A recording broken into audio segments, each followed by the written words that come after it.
Setiap orang mempunyai purpose, tetapi tidak semua orang berani menjalani purpose mereka. Hari ini saya duduk dengan Bro Revi Halim.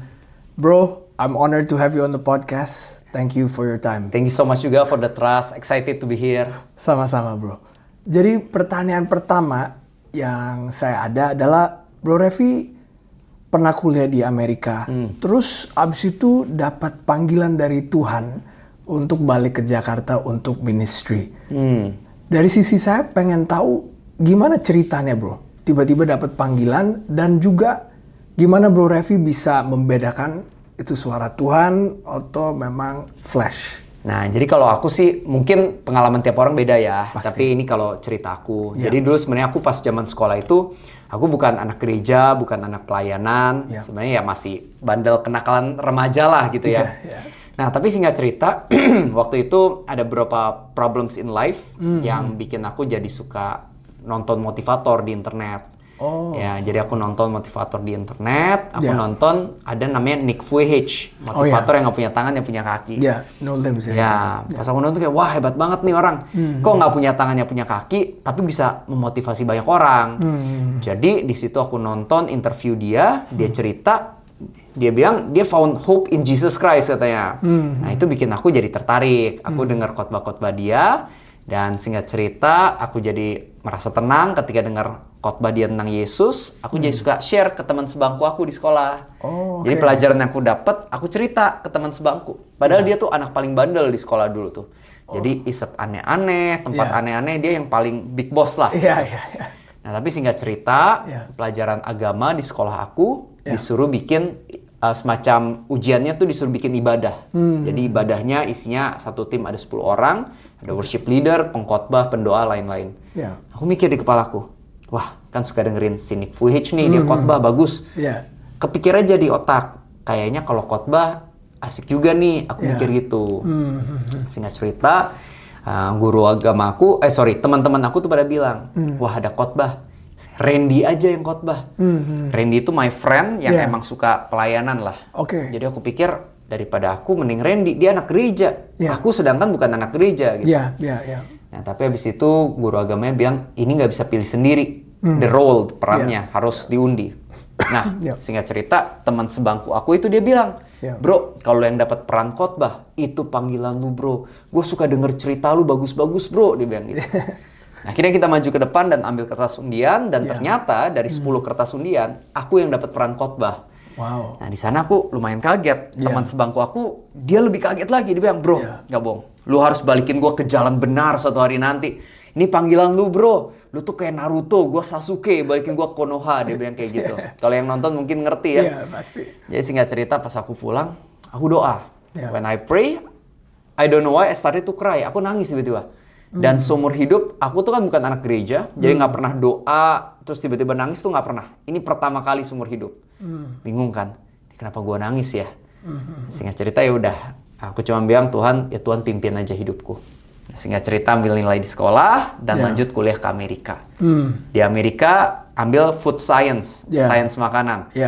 Jadi di sana nggak ada kepikiran mau jadi pendeta atau full time gereja, nggak pernah kepikir, cuma jalanin hidup. Tapi minggu pertama, aku datang ke gereja dekat rumah. Kebetulan pengkhotbahnya sangat bagus, namanya Pastor Francis Chan. It's really really good. Aku dengar Tuhan Yesus tuh sayang kamu dan lain-lain. And it touched my heart. Dan di sana aku mulai jadi suka dengerin khotbah, baca Alkitab, buku rohani. Dan aku mulai bikin konten di medsos. Just like to share what I learned. Jadi dari waktu itu? Iya, dari 2015 lah bisa dibilang. Oke. Aku bikin komsel, sel grup di sana. Aku share firman medsos. Tahun terakhir kuliah ada yang undang. Bisa nggak khotbah di gereja kita di Indo? Di sana kok keinget lagi ya kertas tulisan khotbah itu. Keinget perkataan teman aku. Ya aku pikir, apa bener ya this is my calling? Jadi di sana entah kenapa ada sebuah keyakinan. Akhirnya ya udah aku memutuskan nggak kerja di Amerika setelah lulus, tapi langsung go back to the ministry. Nah awal mulanya kayak gitu tuh sebenarnya. Jadi nggak pernah ada waktu di sana yang bro sempet duduk mikir gitu kayak, Tuhan saya juga misalnya mau berbisnis atau apapun, ada nggak bro waktu itu? Nah the interesting partnya dulu aku benar-benar saking jatuh cintanya sama Tuhan, pas aku merasa kayaknya Tuhan panggil aku ke sini, aku kayak benar-benar yakin, oke, aku bakal ikut apapun anggapnya ya resikonya, pengorbanan yang harus dilakukan. Karena benar-benar pengen banget aja melayani Tuhan. So I decided ya udah nggak mau kerja, balik ke Indo. Nah, tapi seiring berjalannya waktu, jadi pas balik itu ya ada kejadian, endingnya aku full time di gereja. Full time di gereja setelah mungkin sekitar 3 tahunan, habis itu COVID terjadi. Dan aku merasa I have many times gitu, aku punya banyak waktu. Jadinya aku mulai bikin usaha sendiri juga. Jadi selain aku pelayanan, aku juga bangun usaha sebagai coach motivator ke perusahaan-perusahaan. Namanya Brave Speakers. Aku sama partner lah, sama teman gitu, kita bikin. Nah di sana ya anggapnya ya mulailah ada yang undang-undang buat jadi motivator juga. Dan ya jujur aja jadi motivator jauh lebih enak secara uang. Jujur aja. Nah dan aku merasa oke, karena aku khotbah keliling banyak, aku bantu gereja banyak, dan aku bangun motivator ini. And I think ya oke-oke aja gitu kan. Masih pelayanan banyak kok gitu. Cuman one day aku merasa Tuhan tuh panggil aku buat full di gereja lokal. Jadi kejadiannya gini, waktu itu aku lagi doa, pas aku doa, aku merasa kayak ada vision lah di kepala. Jadi bukannya mimpi atau gimana, just a thought, pemikiran aja. Tapi saking absurdnya, menurut aku ini bukan manusia tapi dari Tuhan. Scene pertama tuh aku kayak bangun menara, and everyone juga bangun menara masing-masing. Itu scene pertama. Scene kedua, itu kayak aku bangun rumah atau kerajaan atau bangunan yang putih besar sekali. Aku sangat kecil dibandingkan bangunan putih besar ini. Itu scene kedua. Scene ketiganya, aku balik tuh ke scene pertama yang menara ini. Itu aku runtuhin. Tiba-tiba aku nangis. Aku bingung kan, ini kenapa ya? Kebesokannya aku cerita ke salah seorang sahabat aku lagi di restoran, aku cerita, aku nangis lagi. Wah di sana aku mikir, ini tuh Tuhan mau ngomong apa ya? Jadi sana entah kenapa I feel Tuhan tuh kayak suruh lu tinggalin bisnis motivator lu dan juga anggapannya yang lu khotbah keliling ke gereja-gereja lain, coba fokus bangun gereja lokal ini GBI Gilgal. Nah di sana entah kenapa karena aku merasa Tuhan suruh itu, akhirnya udah aku benar-benar full time lagi. Jadi aku full time pas aku bikin bisnis tuh aku part time. Part time. Nah, jadi pas ini aku back to full time, aku tinggalin itu semua. Jadi my partner sampai sekarang masih motivator. Tapi ya aku sekarang benar-benar lebih banyak di gereja lokal jadinya. Gitu. Pertanyaan gue sih kadang-kadang tuh kita tuh nggak benar-benar menyadari purpose kita tuh apa, Bro Revi, kadang-kadang ya.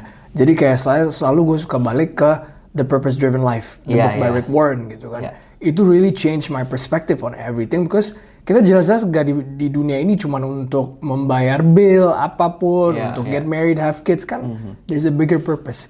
Jadi yang saya juga mendapat itu dari cerita Bro Revi, gimana bisa kita mendapatkan dan mencari gitu purpose kita di hidup tuh ini. Kalau I think ayat yang aku pegang tuh Amsal 3 ayat 6 ya. Dimana dibilang, akuilah Tuhan dalam setiap lakumu, maka dia akan meluruskan jalanmu. Jadi sepanjang kita akui Tuhan atau ikut sertain Tuhan, di situ Tuhan yang lurusin. Jadi I feel it's the same way in my life ya. Pokoknya cuman ya udah benar-benar dekat aja sama Tuhan, sehari-hari saat teduh, benar-benar mau obey, mau obedience ya, apa yang Tuhan suruh. Dan Tuhan kayak bisa arahin hati kita gitu, aku rasa. Kayak misalnya aku di awal kan nggak pernah kebayang jadi pendeta gitu. Benar. Tapi entah kenapa Tuhan lewat kejadian yang ada, lewat pemikiran-pemikiran, kok kayaknya Tuhan arahin aku ke arah sana. Bahkan pas aku udah bikin motivator, secara logik ya, secara logika kan, ya akan jadi motivator lah gitu kan. Dan anggapnya juga nggak ada yang salah kok, kan aku pelayanan di gereja banyak. Benar. Terus aku merasa kok kayaknya Tuhan tuntun aku untuk full ya, meskipun secara logik it doesn't make sense. Ya my family nggak ngerti, my friends juga ngelihat kan kayak it's not logical gitu. Even for me it's not logical gitu. Jadi it was a personal decision at the end of the day, kayak ya udah ini yang Bro Revi merasa dan harus dilakukan gitu. Biarpun nggak ada yang dukung gitu, Bro.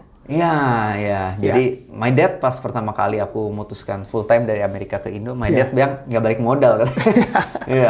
Gitu. Tapi kan sebagai sorry bro, karena kan sebagai kemanusiaan, pasti kan orang nggak bakal pikir itu akan, ya namanya juga mungkin kan udah investasi di mau Pendidikan berbisnis lah ya. jadi mau berbisnis pasti kan jawaban kemanusiaan kan pasti begitu kan bro. Nah makanya itu pertanyaan yang saya sangat pengen inspired banget sama Bro Revi bahwa sangat sure dan brave untuk ambil step, ya ini yang Tuhan mau dari hidup saya. Saya akan jalanin ini gitu. Iya. I think tadi ada kata yang aku suka banget, brave ya. Iya. Nah, I think courage itu sesuatu yang anggapnya menarik nih ya.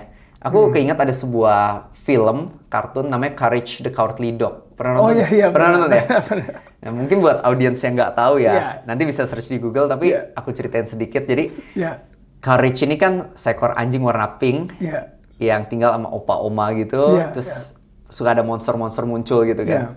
Nah, Courage setiap kali ketemu monster kan dia kayak teriak. Habis itu dia bakal sembunyi, dia bakal gemeter ya kan. Tapi ketika dia lihat si opa dan omanya ini mau diterkam atau diculik sama monsternya, dia bakal memberanikan diri meskipun dia takut, dia selamatin opa oma, dia angkat, dia lari sambil teriak-teriak. Biasa gitu film kartunnya. Tapi menurut aku itu konsep keberanian, courage. Courage bukan berarti nggak ada rasa takut, tapi walau ada rasa takut, kita melangkah karena ada tujuan yang besar gitu. Nah, I think it's the same way in my life. Kayak pas gue ninggalin bisnis motivator, jujur ada pemikiran juga nih. Mungkin yang pertama pas dari Amerika Indo kan kayak lebih berani. Nah pas yang ninggalin bisnis buat full lagi, ini lebih susah sebenarnya buat aku. 2 bulan pertama tuh aku nangis-nangis, aku merasa kayak I'm so stupid gitu. Aku merasa kayak gue ngapain gitu, this is so stupid gitu. Cuman di tengah itu semua ya Roh Kudus yang kayak ingetin, it's hard, but it is right gitu. Nah disitulah aku merasa ya Tuhan memproses, kasih keberanian. Jadi bukannya pas ambil langkah dan lakuin gak ada rasa takut, tapi ada sih rasa takutnya. Tapi karena merasa ada tujuan yang lebih besar dari ketakutan ini, so I'm willing to do it gitu. Tapi ya aku merasa tetap butuh pertolongan Tuhan sih, nggak bisa kita sendiri. Iya itu dia bro, karena kan kalau Bro Revi udah ngomong, kita balik lagi ke awal sebelum Bro Revi ke Amerika, terus misalnya udah mau food science kan sebelumnya itu Bro Revi udah bangun relationship sama Tuhan yang sangat mungkin sangat mendalami dan semua hidup Bro Revi diserahkan ke Tuhan kan at that time. Tapi kan ke Amerika pun tidak distracted by your environment, distractions, terus ke orang kayak anak-anak kuliah. Itu aja buat saya aja itu udah ada, Tuhan udah ada tujuan yang sangat besar buat Bro Revi karena kan Bro Revi sangat in tune to the Holy Spirit, to the Word of God kan. Bisa aja kan Bro Revi ke Amerika melupakan apapun dan di jalan yang berbeda kan. Itu juga gimana Bro Revi bisa terus tidak sway gitu. Tidak sway ke the world, right? Karena new environment. Udah Bro Revi experience new things. Itu kan secara dunia kan selalu begitu, bro. Kayak what's interesting, many of my friends yang pas kesana yang awalnya ya anggapnya mereka nggak suka mabok, nggak suka main perempuan atau pakai ganja dan lain-lain. Banyak yang kesana ya endingnya mereka masuk hal semacam itu gitu. Nah mungkin salah satu kejadian yang menurut aku itu it helps me in my life itu my cousin, ada sepupuku. Waktu itu sebelum aku berangkat pertama kali ke US buat kuliah, ada kejadian, dia ini udah pacaran sekitar 5 atau 6 tahun sama pacarnya saat itu. Dan aku memang look up to their relationship, menurut aku keren banget, 6 tahun bareng gitu kan, keluarga saling kenal. Tapi habis itu aku dengar kabar mereka putus, dan ternyata pacarnya ini tuh selingkuh ternyata. Udah selingkuhnya pun sama salah satu temen yang mereka sama-sama kenal gitu anggapannya. Jadi udah diselingkuhin sama teman yang dikenal juga kan, sakit sekali kan. Pasti. Nah, singkat cerita, tapi sebulan setelah kejadian ini, papa dari sepupuku ini juga meninggal kena serangan jantung. Jadi mereka lagi jalan-jalan ke China, papanya kena serangan jantung, dia harus urusin, jadinya mayatnya dibawa balik ke Indo dan lain-lain. Wah, aku pikir jadi saudaraku ini, berat banget ya. Diselingkuhin. Papanya kena serangan jantung kayak gitu, sekarang dia harus urusin semua, waduh berat banget. Terus pas kita mau ke rumah duka, my mom bilang ke aku, Revi nanti malam kamu nginep di rumah Koko, kamu bantu dia gitu kan, anggapnya ya kamu kuatin dia lah gitu, Yeah, temenin yeah, gitu. yeah. Cuman at that time Yeah. aku juga belum sungguh-sungguh kenal Tuhan secara intim, aku Yeah. juga bukan motivator gitu Yeah, kan. yeah, yeah. Aku masih yang kayak anak nakal biasa gitu kan. Ya. Ya udahlah, disuruh aku temenin aja kan malam, Yeah. nginep di rumahnya.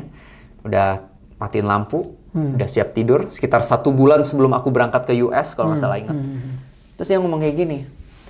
Jadi kan harusnya aku yang motivasi dia. Benar. Ini malah dia tiba-tiba ngomong gini, Ref, kamu kan sekitar sebulan lagi mau ke Amerika nih kuliah. Ya, ya. Kamu belajar yang bener ya, jangan malah pergaulan buruk, jangan malah habisin uang orang tua, tapi kamu belajar yang bener, Ya. bikin orang tua bangga. Wih, aku kaget malah dia yang Iya. motivate me gitu kan. Iya, iya, iya. Terus dia bilang gini, sebenarnya aku hancur di dalam, namanya juga diselingkuhin, papa menghilang, aku hancur dalam. Ya. My friends bilang, udah bro, kita klub malam aja, kita mabok-mabok biar lupa gitu. Tapi aku tahu, dia bilang, aku tahu setelah efek alkohol, klub malam hilang, ya my problem is still the same, gue masih broken dan lain-lain.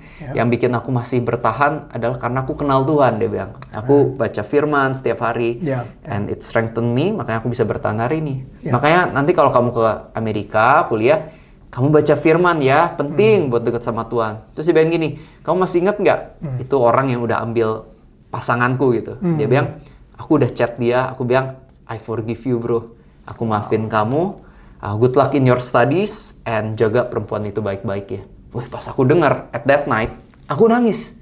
Wow. Karena aku merasa aku kayak envy atau iri hati sama dia. Padahal dia baru kehilangan pasangannya, kehilangan papanya.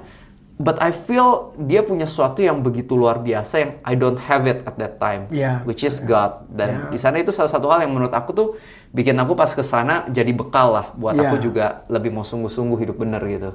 Wow. The ability for him to be able to forgive at that time sih itu kalau nggak Tuhan nggak bisa kita ngerti juga bro kayak gitu ya. Apanya. Wow. Bro, jadi kalau kita sekarang pas Bro Revi udah full time, terus Bro Revi juga membuat konten. Itu udah sejak 2015. Iya, betul. Tetapi Bro Revi terus membuat konten regularly ya bro ya?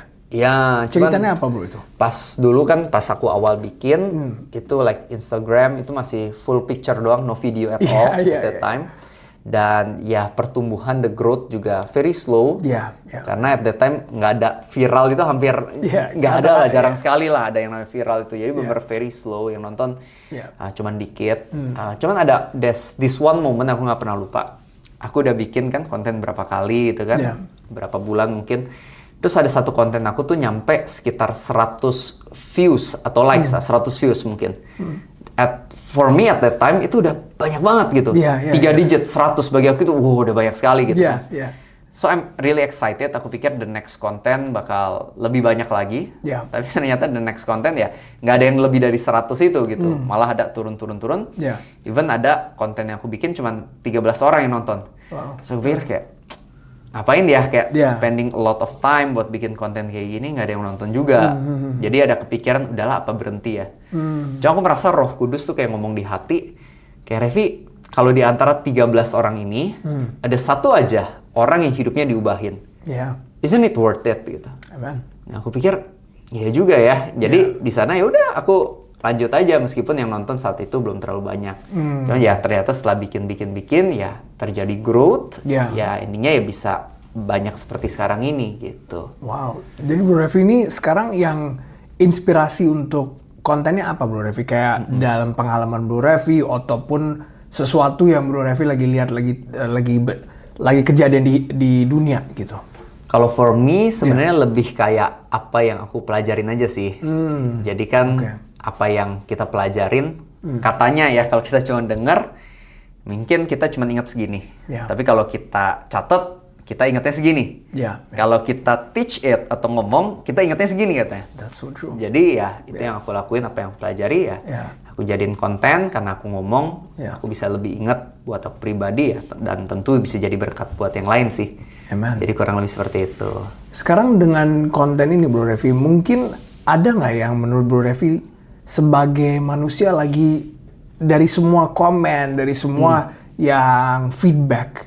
Ada yang manusia lagi benar-benar cari gitu. Maksudnya mereka lagi ada a sense of misalnya kesepian, mereka lagi mau cari sesuatu untuk fill the void atau apa, bro? Oke, kalau aku sih ngerasanya ya, kalau lihat dari kontenku, ada dua lah setidaknya yang biasa lebih rame, itu soal relationship. Nah, relationship ternyata banyak orang yang mencari pasangan, pengen hubungan yang lebih baik dan lain-lain. Sama yang kedua, anxiety sih. Oh, wow. Ya, I think many people yang apalagi sekarang lagi krisis kayak gini kan banyak yang khawatir karena keuangan, pekerjaan, kesehatan. Ya. Jadi ketika bahas dua hal itu sih biasanya orang kayaknya lebih mau denger sih. Iya. Tapi kalau kita ngomongin itu dua, karena abis ini pengen ngomongin buku-buku Bro Revi juga. Tapi itu kalau itu dua, bro, karena untuk relationship mungkin gue juga bisa ada pertanyaan juga, karena gue nonton yang Bro Revi punya sermon kan satu kan, yaitu yang mengenai singlehood juga dan mencari pasangan. Advice Bro Revi apa? Untuk misalnya Bro Revi juga engage kan sekarang, sewaktu untuk proses bukan mendapat ya, katanya apa ya, untuk kita bisa ada pasangan ya, itu advice-nya apa, bro? Oke, supaya kita punya pasangan, I think yang pertama pasti pray, berdoa. Ya. 3B lah. B yang pertama berdoa. Karena anggapannya kan kita nggak tahu yang mana yang terbaik menurut aku. Kita butuh tuntunan Tuhan juga buat memilih. Jadi berdoa udah pasti. Dan ketika berdoa, kesalahan banyak orang tuh berdoanya kayak, Tuhan, aku suka sama si Jono. Pokoknya aku harus sama dia gitu kan. Pas Tuhan nggak kasih Jono maunya sama si Silvi misalnya kan. Terus kita marah kan, oh Tuhan kenapa nggak kasih Jono? Nah, tapi padahal ya harusnya doa yang benar kan, Tuhan, ini ada 3 pilihan, si A, si B, si C. Yang mana yang tepat gitu kan. Kalau misalnya nggak ada, ya nggak apa-apa. Kalau Tuhan punya yang lain lebih tepat, it's okay gitu. Nah ini I think a better prayer yang harus kita lakukan. Yang kedua, menurut aku ya kita harus bercermin. Jadi sometimes kita suka cari yang berkualitas, kita sendiri lupa jadi pribadi yang berkualitas. So I think ya kita harus tingkatin kejujuran kita, integritas, murah hati kita, kerajinan, ya kan, dan lain-lain. Dan bercermin. Ketiga, bergaul. Nah, soalnya I have some friends yang mereka merasa, waduh gue udah tua nih, gue harus punya pasangan. Tapi nggak pernah bergaul gitu. Cuman sehari-hari ya di rumah, atau ya bergaulnya lingkungan ini doang. Tapi never have new friends ya, mau gimana ketemu calon pasangan gitu kan. Hanya mungkin tiba-tiba ada yang bel rumah kita ke depan, cewek cantik terus kayak, halo aku jodoh kamu nikah yuk, kan nggak mungkin. Kita harus bergaul. Jadi mungkin 3B yang bisa kasih. Apa itu pengalaman Bro Revi juga untuk sekarang ada your fiance? Nah, kalau aku pribadi, doa udah pasti lah, pasti. Kalau meningkatkan kualitas diri juga sangat, karena aku juga ya anggapnya suka baca buku soal relationship, dengar podcast khotbah tentang relationship tuh I love it. Aku sering banget dengar, ketemu orang juga suka nanya. Yang ketiga, bergaul. Nah, kebetulan aku juga kan di gereja dan suka keliling-keliling ke gereja lain juga, so many new friends juga lah. Nah, tapi lucunya, setidaknya for me personally, my fiance itu sebenarnya teman dari SMP dulu. Jadi dari SMP udah teman, tapi ya dulu biasa aja ya. Sampai akhirnya ya in the end, di gereja pun sebenarnya kita udah gereja yang sama beberapa tahun, tapi masih belum PDKT dan lain-lain. Sampai akhirnya baru merasa, cocok nih gitu kan, akhirnya baru jadi gitu. Jadi Bro Revi juga mendoakan yang 3B itu loh. Pasti. Wow. Terus anxiety. Anxiety memang lebih banyak kata anxiety these days ya bro ya. Banyak banget yang lagi facing anxiety. Untuk Bro Revi, apa yang saran Bro Revi bisa kita melewati musim? Kadang-kadang ada musim, kayak gue juga pernah ada musim ya, anxiety, gue picking banget gitu. Semua gue khawatir gitu. Jadi mau besok ada apa, ada misalnya untuk bisnis, untuk life partner, apapun tuh khawatir. Tapi pas gue bener-bener balik ke firman Tuhan, gue serahkan semuanya ke Tuhan, ya puji Tuhan, it got better bro. It got better. Daripada dulu pun pernah ke psychiatrist juga. I'm not saying that's wrong bro I'm not saying that's wrong. Maksudnya, tetapi menurut gue, the only thing that healed me is God. Because apapun itu gue serahkan ke Tuhan, my anxiety. Tapi mungkin anxiety masih ada, cuman I manage the anxiety Yeah. with a lot of prayer. Yeah, With yeah. a lot of prayer. Yes, Menurut yes. Bro Revi gimana? I think bener banget ya, kan anggapnya Tuhan yang bisa nolong kita ya. Pasti. Tapi I think mungkin beberapa orang kayak bingung the practical steps yang namanya I agree. Tuhan tuh gimana gitu ya. So, Yeah. I think yang pertama tuh adalah community ya, community. Jadi ada sebuah cerita, aku lupa nama exact orangnya dan tempatnya, but this is a true story. Mungkin Yeah. mereka bisa cari di artikel di Google nanti. Di Jepang itu tuh ada sebuah cliff di mana orang tuh suka ke sana buat bunuh diri. Ya, karena mereka anxious and depressed, mereka bunuh diri lompat di sana. Yeah. Nah, ada satu kayak mantan detektif gitu, udah cukup tua. Jadi dia meluangkan waktu dia untuk ke sini, ke cliff ini, dan yaudah dia nunggu aja. Pas ada orang mau bunuh diri, dia datang ke orang itu, dia ajak ngobrol, dia kasih sebuah mochi, ini kayak mochi yang biasa orang Jepang makan di tahun baru with family and friends, Yeah. dengan harapan pas dia makan ini tuh dia keinget lah with family and friends, gitu. Yeah, Dia kasih yeah. mochi itu, dan yaudah dia peluk aja. Dan ternyata begitu banyak orang yang mau bunuh diri nggak jadi bunuh diri karena dia lakukan itu. So the moral of the story is that ya sebenarnya orang tuh supaya bisa menang atas depressed and anxiety ya they need friends gitu, they need friends. Jadi menurut aku makanya penting punya good community, good friends Yeah, yang bisa menemani kita. Yeah. Ya Tuhan bisa pakai orang-orang baik ini untuk ngebantu kita, ngedoain kita untuk Yeah. kasih pemikiran yang sehat dan positif. Yeah. So I think ya langkah pertama you need to have a good community.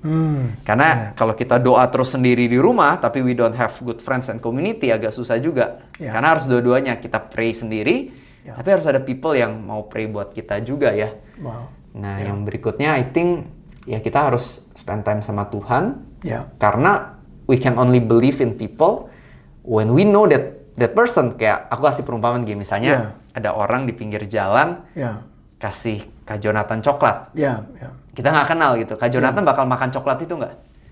Nggak kenal. Nggak kenal ya kan? Nggak yakin kan ini apa, Iyalah. ini racun atau Ragu apa pasti. ya? Ragu kan? Iya, iya. Tapi let's just say your best friend gitu kan, tawarin ini coklat nih, wah gue abis jalan-jalan ke Jepang, enak banget nih, you have to try it.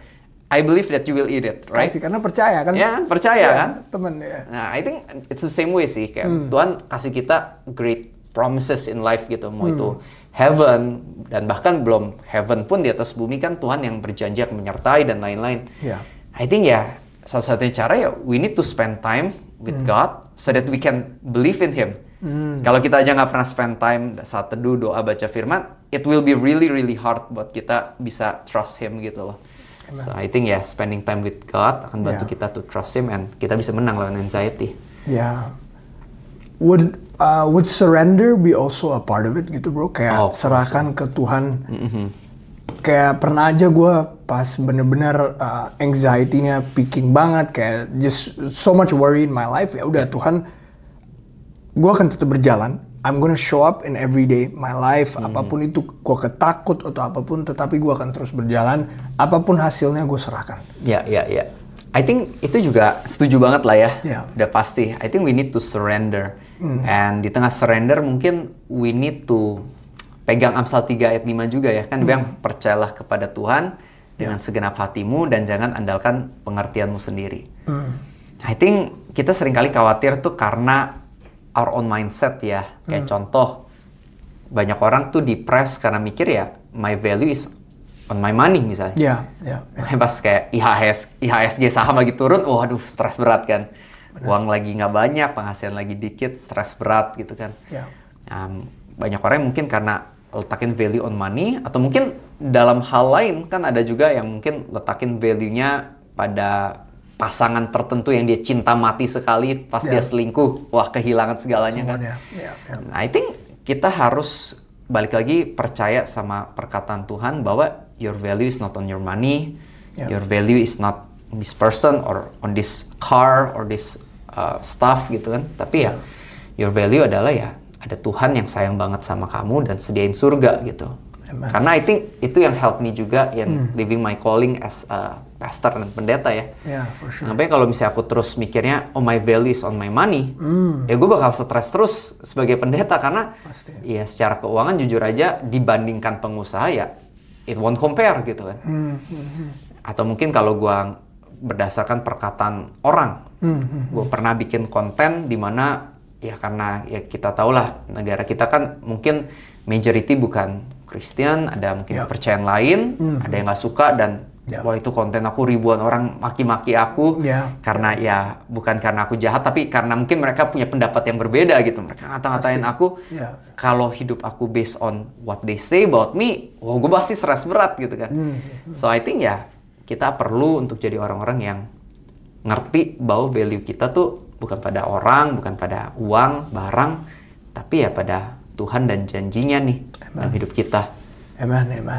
Bro, let's talk about identity. What do you think? How do we look at identity, bro? Gimana itu kalau itu kata? Menurut bro, what comes to mind kalau kita ngomongin identity? I think identity itu anggapannya adalah ya nilai hidup kita ngelihatnya berdasarkan apa ya? I think that's identity for me ya. And how does one find their identity? I think identity kita seharusnya tuh hanya pada satu, yaitu pada Tuhan. Amen. So when we put our identity in something else, di situ pasti bakal berantakan. Makanya kan pada Efesus 2 ayat 10 kan dibilang, kita ini buatan Tuhan yang diciptakan dalam Kristus Yesus untuk melakukan pekerjaan baik yang telah dipersiapkan olehnya sebelumnya, dan dia ingin agar kita tinggal dalamnya. Jadi, the real identity adalah kita diciptakan Tuhan, and Tuhan punya sebuah purpose buat kita. Amen. Nah, tapi dibilang kan Tuhan ingin agar kita tinggal dalamnya. Berarti we have a choice. Pengen tinggal dalam identity ini, kita ciptaan Tuhan dan untuk purpose mulia dari Tuhan. Atau enggak gitu. It's a choice gitu. Tapi ketika kita nggak mau ikutin this true identity, ya di situ bakal berantakan. Tapi pas kita ikutin the real identity, kita bakal maksimal gitu. Nah, mungkin aku kasih contoh sedikit. Ada cerita, ada telur Raja Wali, telur Raja Wali. Menetasnya di kandang ayam. Jadi sebenarnya identity dia Raja Wali. Dia tuh mampu sebenarnya terbang tinggi gitu kan. Tapi karena lahir menetas di kandang ayam, ya udah dia jalan sama ayam. Dia nggak pernah tahu identitinya sebagai Raja Wali, makanya nggak pernah terbang. Padahal the potential is inside it gitu. Jadi ya it's the same way with us. Pas kita tahu the true identity di dalam Tuhan, di situ baru kita bisa mulai maksimal dan jadi berkat yang luar biasa buat dunia. But the question is obviously sometimes gimana gue mau cari tahu true identity kita? Karena kayak Bro Revi kan mungkin salah satu kan doa ya bro ya. Tapi kan orang-orang pasti bingung kalau practical steps-nya bro. Menurut Bro Revi gimana orang mencari true identity mereka secara practical steps-nya?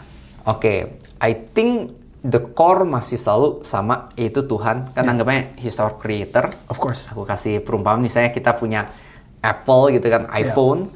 Kita anggapnya kalau pengen tahu nih dalam-dalamnya tuh iPhone tuh bisa apa aja sih yang sampai detail-detail yang kita bahkan nggak pernah tahu. Kita datangnya ke Apple gitu kan.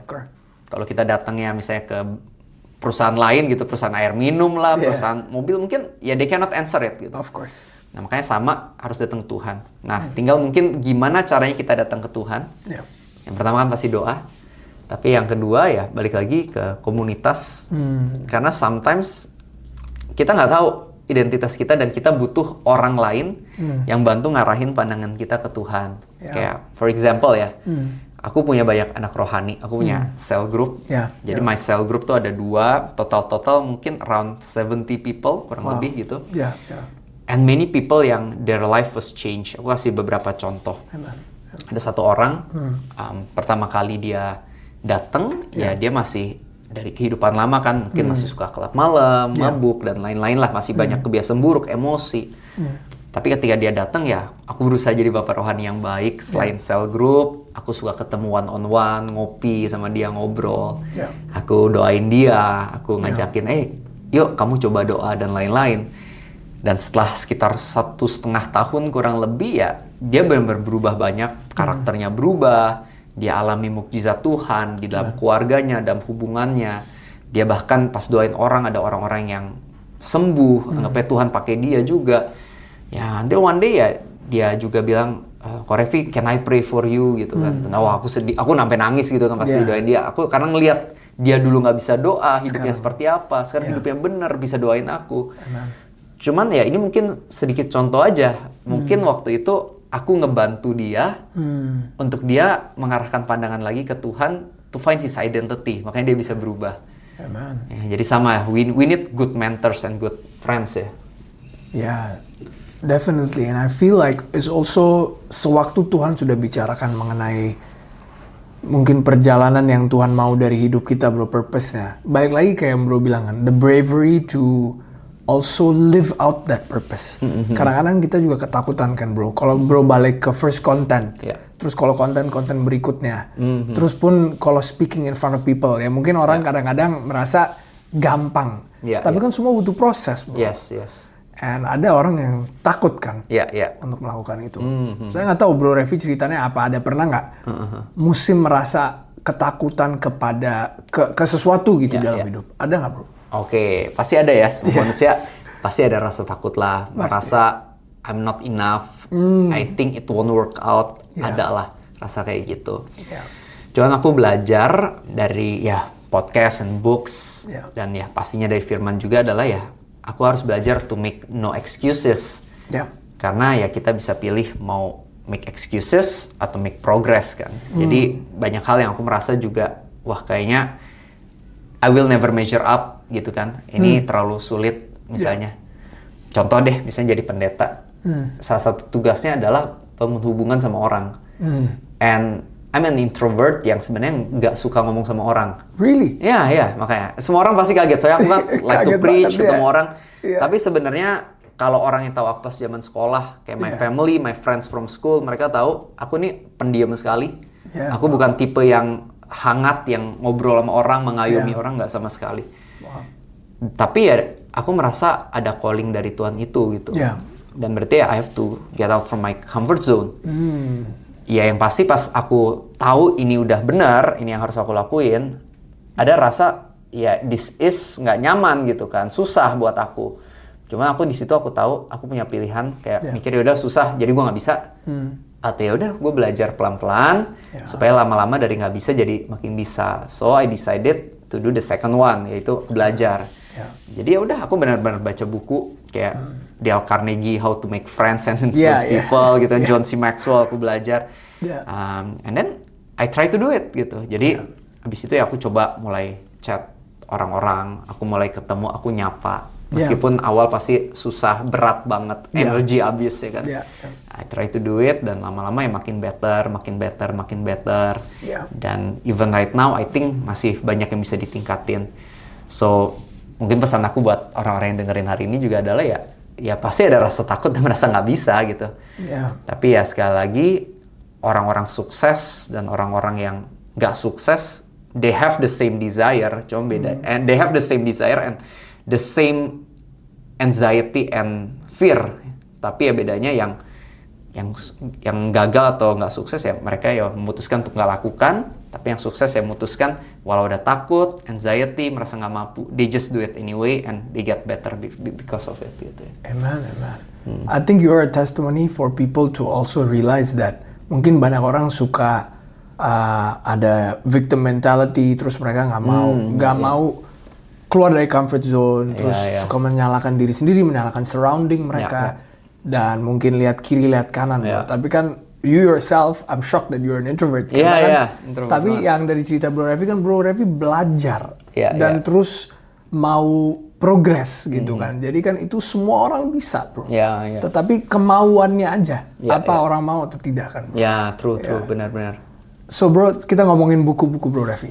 You've written 10 books. Around 10 books ya. Ceritanya apa, Bro? Itu dari inspiration bisa nulis semua buku itu. Nah, jadi sebenarnya pertama kali itu karena aku awal bertobat karena buku Crazy Love oleh Pastor Francis Chan. That book changed my life. I think it's really good. Dan dari sana aku suka beli buku-buku rohani dan baca buku-buku itu. So, karena aku belajar banyak dari buku, aku jadi pengen juga suatu hari bikin buku. Nah, dan the interesting part is aku pas ke US itu banyak kelas Inggris. Nah, tapi sebelum aku masuk kelas Inggris, itu ada placement test namanya. Jadi diuji dulu, kita bisa masuk kelas Inggris yang ini, atau ini. Gitu. Nah, beberapa temanku masuk yang ini, yang udah lebih bagus, advance. Aku masuk yang ini, fast test. Merasa kan bodoh banget ya gue, yang lain pintar-pintar, gue bodoh gitu kan. Jadi jujur sedih. Tapi ternyata kan kelas Inggris banyak nulis esai, baca artikel, you analyze, terus lu tulis artikel dari artikel yang lu baca. Jadi aku lebih banyak nulis dibandingkan teman-temanku yang lain. Aku nulis di kelas ini, nulis lagi, nulis ini, nulis lagi. Jadi bertahun-tahun, tiap tahun tuh kayak belajar nulis. Dan aku rasa ya itu cara Tuhan buat ngelatih kemampuan nulis aku. Jadi akhirnya aku bikin blog selama 2 tahun. Aku nulis renungan tiap hari 1 tuh sama 2 tahun. Habis itu pas balik Indo, aku mencoba bikin buku. Nah pas aku mau bikin buku, papaku dia bilang gini, Revi, kamu mau nulis buku, siapa yang baca? Kan anggapnya belum seterkenal sekarang lah, anggapnya lu bikin ini siapa yang mau baca? Ntar it's a waste of money. Papaku nggak percaya, jadi papaku tuh ngelarang. Aku lumayan marah waktu itu kan. Aku bilang, nggak, aku pokoknya pengen keluarin gitu buku ini gitu. Tapi habis itu papaku bilang, oke gini deh, kalau kamu pengen nih buku keluar, kan biasa halaman pertama buku tuh ada kalimat dari orang terkenal lah. Benar. Ya kan? Benar. Nah habis itu papaku bilang, kamu minta tuh ke Pastor Juan Mogi. Itu gembala GBI Gilgal. Tapi at that time aku nggak kenal dia, karena baru pulang dari Amerika. Jadi belum kenal. Belum kenal sama sekali. Jadi cuma lihat dari jauh doang gitu, nggak kenal. Aku bilang, yaudah oke, aku usahain. Padahal sebenarnya ya susah banget gitu kan. Tapi habis itu ya my mom bilang, udahlah nggak usah ribut-ribut, udahlah pulang lah. Yaudah deh, akhirnya berdamai. Aku jadi nggak dapat kalimatnya dan nggak berusaha dapet lah, soalnya udah damai. Nah akhirnya bukunya tetap keluar. Ya meskipun awal ya pasti nggak langsung sold out, pelan-pelan ya kan. Tapi ya puji Tuhan akhirnya kejual juga, dan akhirnya aku nulis buku baru. Until one day, Pastor Juan Mogi, gembalaku kan kita udah kenal ya akhirnya, udah kenal. Dia nulis buku baru, judulnya The Art of Worship at that time. Dan dia minta aku buat tulis kalimat buat awal buku dia. Iya, jadi pas aku tulis, aku kayak merasa, lucu banget ya. Dulu papaku yang suruh, aku minta ke dia. Tuhan izinin Pastor Juan minta ke aku untuk nulis buat buku dia. So, I feel kayak, kok Tuhan kayak baik banget ya gitu. So that's one of the experience yang aku rasain dulu. Wow. That in itself aja for you to say, enggak, gue masih mau release the book aja itu kan. Kadang-kadang kita juga kalau dibilang sama environment kita bro, apalagi teman keluarga terdekat kan, kita juga pasti merasa ya udah deh, tarik balik deh, kayaknya mereka bener gitu. Gimana Bro Revi bilang, ya udah enggak, ini pokoknya memang dari Tuhan ya, harus dirilis gitu, harus di itu. I think itu makanya kita harus benar-benar yang namanya ya berdoa ya. Itu dia karena karena I think soalnya balik lagi, aku juga sulit buat jelasin, kayak there's this conviction ya. Kayak misalnya ada beberapa orang yang sangat terdorong buat full time gereja, beberapa enggak. Bukan berarti full time gereja lebih benar dari yang lain, enggak. Ya orang mungkin punya conviction yang lain. Kayak contoh ada orang lain punya conviction, gue pengen banget bangun panti asuhan. I don't have that conviction, I don't know why gitu kan. Maybe it's his calling, but this is my calling gitu. I agree. So I think ya kita dekat dengan Tuhan, dan Tuhan bisa kasih conviction yang dimana meskipun dunia mengatakan hal yang berbeda, kita bisa dengan sure mengatakan, no, I have to do this, I need to do this. Amazing. Kalau kita ngomongin semua buku Bro Revi itu, ada yang satu namanya Jujur sama Tuhan ya Bro. Kalau yang lain juga ada beberapa, ada yang lain judul-judulnya. Inspirasi Bro Revi dari semua itu, apakah semua dari tema-tema dan musim-musim yang pernah terjadi di hidup Bro Revi atau gimana? Kalau for me pribadi, lebih ke apa yang aku pelajari dan apa yang aku khotbahin sih. Misalnya kan udah belajar banyak, mau itu dari pengalaman, dari buku, dari mungkin ngobrol sama orang. Terus kan aku khotbah ya, tiap minggu pasti khotbah kemana-mana. Nah di sana aku rangkum jadi sebuah buku biasanya, gitu. Kalau you can talk about one book bro, yang bisa Bro Revi ceritakan, mungkin banyak bukunya bisa relate ke apapun yang the audience is feeling right now. Tapi kalau bisa satu buku yang Bro Revi ceritakan, apa? For me, I think Jujur sama Tuhan tuh one of my favorite and the favorite of many people juga, karena itu laku sekali. Jadi, I think ini tema yang menarik, Jujur sama Tuhan, karena menurut aku banyak orang tuh sulit buat jujur sama Tuhan juga. Tapi aku lihat para pengikut Tuhan ini, mereka adalah orang-orang yang bukan sempurna, tapi jujur. Contoh, kayak waktu itu ada momen Yohanes Pembaptis. Yohanes Pembaptis waktu itu dia ditangkap karena ngomong tentang Herodes nggak Yeah. suka, dia ditangkap masuk penjara. Dan Yohanes Pembaptis kirim 2 muridnya ke Yesus buat nanya, "Are you the real deal? Lu beneran juru selamat yang kita tunggu atau kita salah nunggu? Harusnya kita nunggu orang lain." Yeah. Jadi Yohanes Pembaptis sangat jujur karena waktu itu dia ada kecewa. Kok saya masuk penjara, Yesus nggak tolong saya? Yeah. Dia jujur gitu. Tapi ya at the end, ya Yohanes Pembaptis setelah Yesus respon, Yohanes Pembaptis dengar, dia tetap setia sampai akhir gitu kan sama Tuhan Yesus. Contoh lain adalah Thomas. Thomas waktu itu, ya murid-murid lain ada di sebuah ruangan, Tuhan Yesus muncul setelah bangkit dari kubur, dan mereka semua excited. Tapi Thomas nggak ada di ruangan itu. Jadi pas mereka cerita, oh Yesus bangkit, Thomas jujur aja dia, I don't believe him. Kalau misalnya dia nggak muncul, I won't believe him gitu.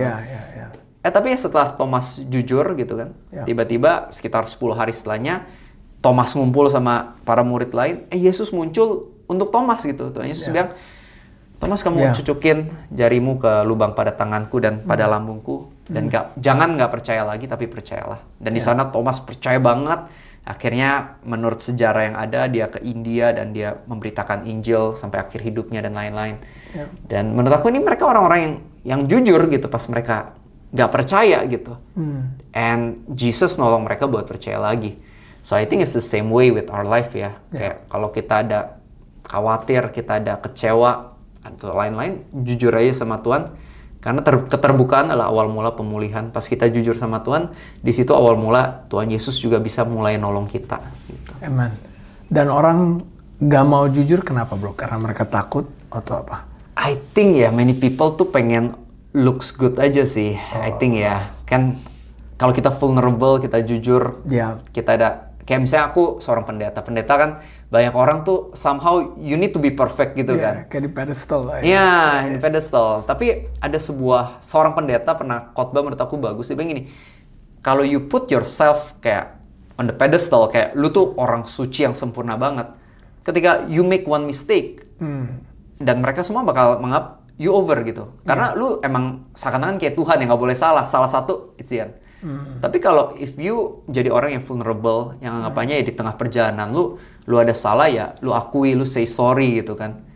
One day kalau lu ada salah pun, ya seharusnya kita nggak ada salah, tapi kalau ada salah pun, orang juga akan tetap lebih mau mendampingi kamu dan lain-lain. Karena ya you're the same as them gitu kan.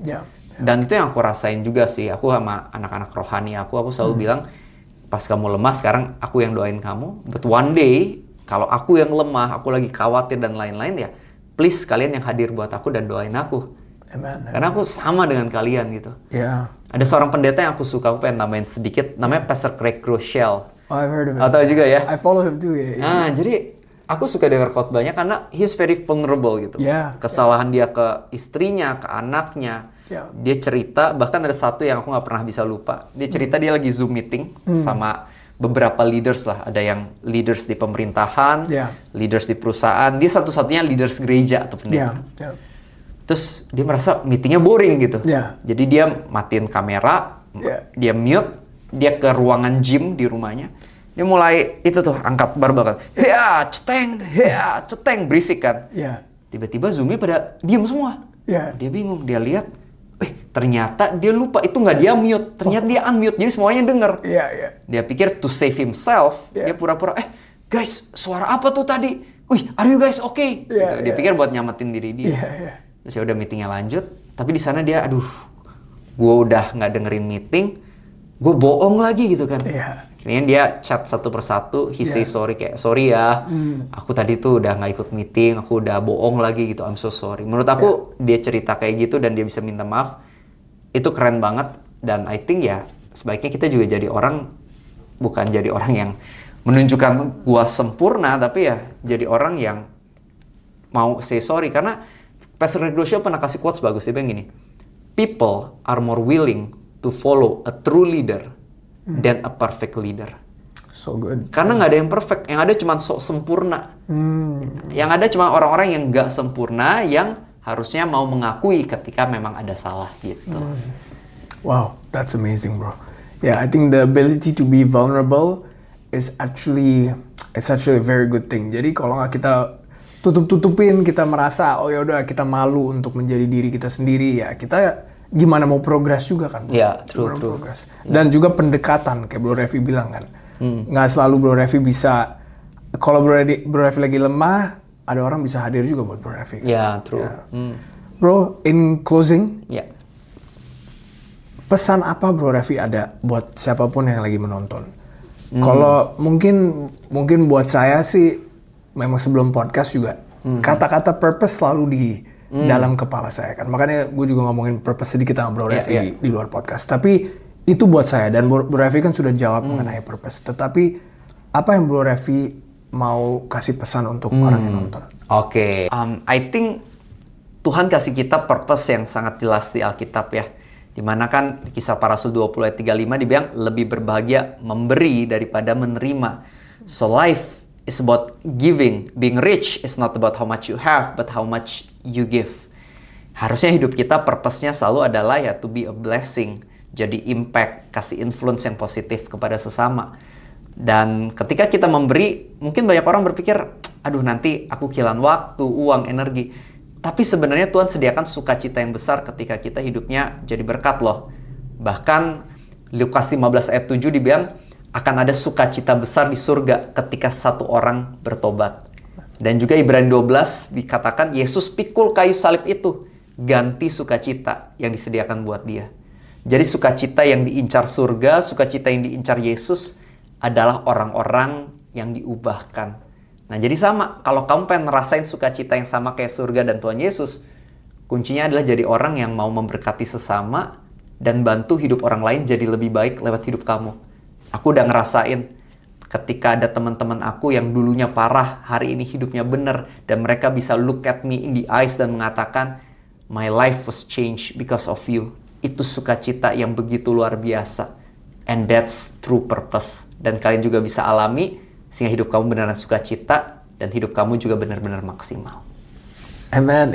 That's amazing, Bro Revi. Terima kasih banyak atas waktunya. Thank you so much. Thank you, dan kita akan taruh link buku-buku Bro Revi. Thank you juga. Ya semua udah out of stock semua atau ada semua? Tinggal 2, Single Searching for Love sama Unlocking God's Blessing aja. Dua-duanya kita taruh linknya di bawah, dan mungkin kalau ada yang mau reach out to Bro Revi juga untuk bicara sama dia, untuk mentor atau apapun, silakan reach out ke dia. Thank you so much, bro. Thank you so much. Once again, I appreciate it. God bless you. God bless you.